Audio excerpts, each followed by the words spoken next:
Hey guys, welcome back to my channel, or if you're new, welcome. I am going to be sharing with you so many fun creative projects today, and this is actually part 2 of my Valentine's Day creative series that I'm doing over here on my channel.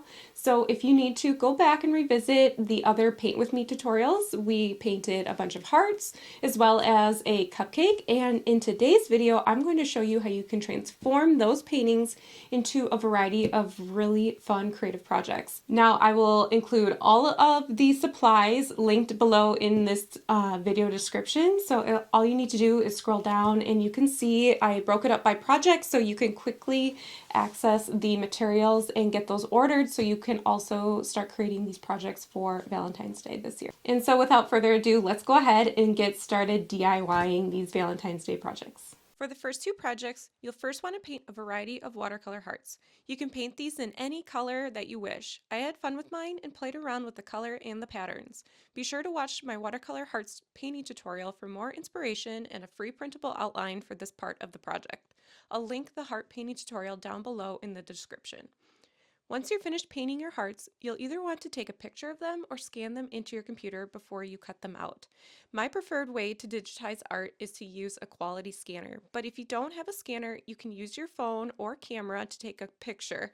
Just be sure to take the photo in natural light away from harsh sunlight or shadows, and you'll want to make sure that it's as flat as possible. For this first DIY Valentine's Day project, we will create a flower arrangement with watercolor heart ornaments. This is such a fun project to do with your kids.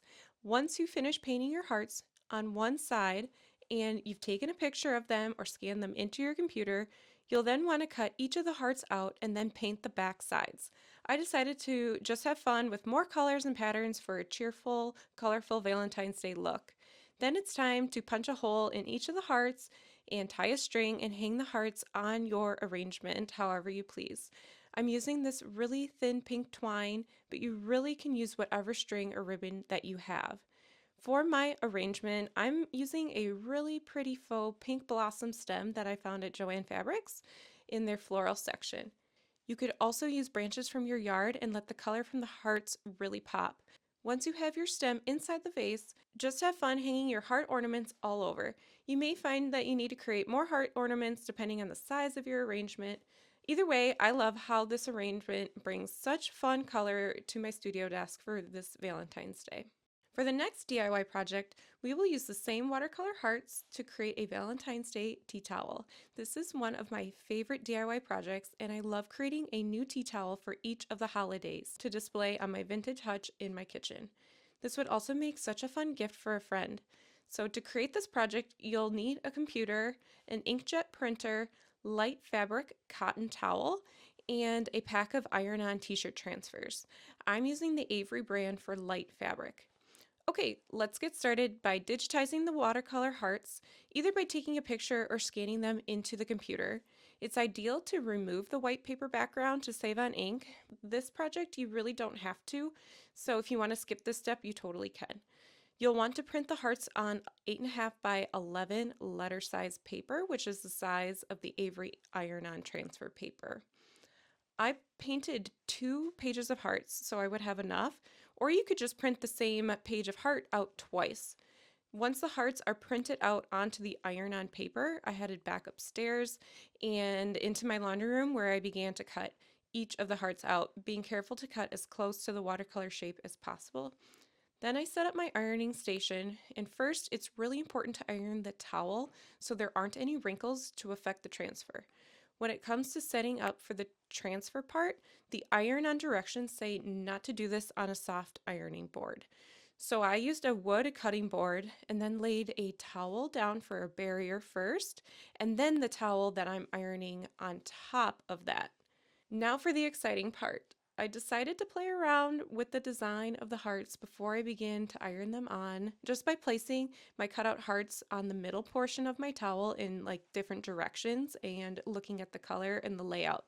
Once I found a nice balance of the colors and patterns, I flipped the hearts back over so it would be color side down, except for the ones that I knew were not fitting on top of my cutting board, so I knew I needed to wait until I could move my towel for those.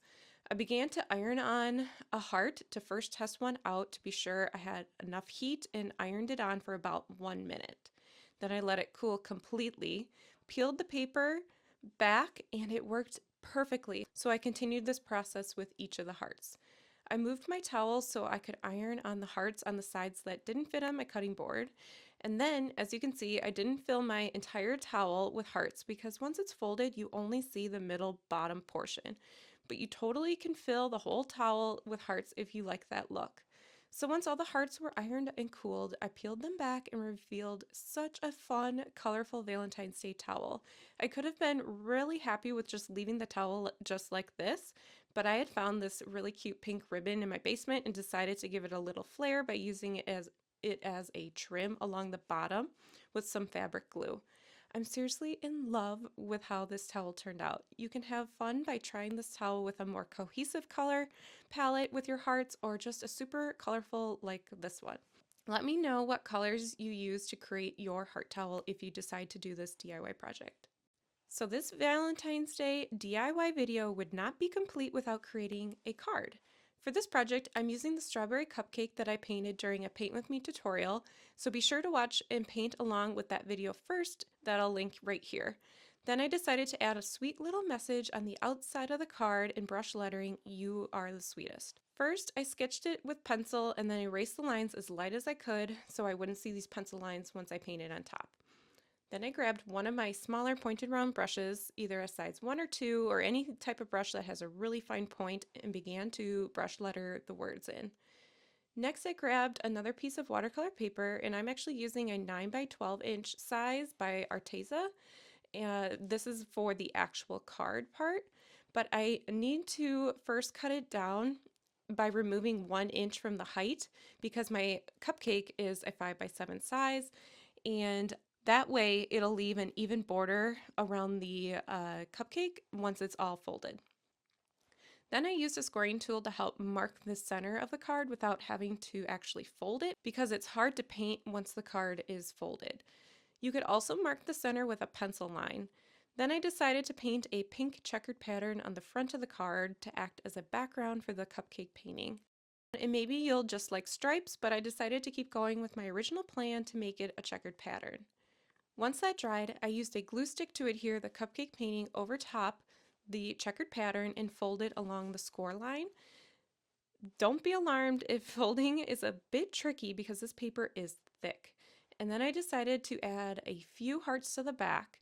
You could also put another sweet message on the back if you wanted. But here is my card and how it turned out. I love, love, love the pink checkered background and that scrapbook layered look for this card. I plan to send this card to a friend for her baby shower, and I think it is just the sweetest. So that wraps up this Valentine's Day DIY video. I hope you found these projects inspiring and will give them a try. If you do, please let me know your favorite project down in the comments, and I look forward to seeing your projects if you tag me over on Instagram. Thanks so much for watching my video. I'd so appreciate if you like and help share this video with your friends and family. It's my hope that my channel will bring you creative joy throughout your busy days. Thanks so much for being here, and I will see you in a future video.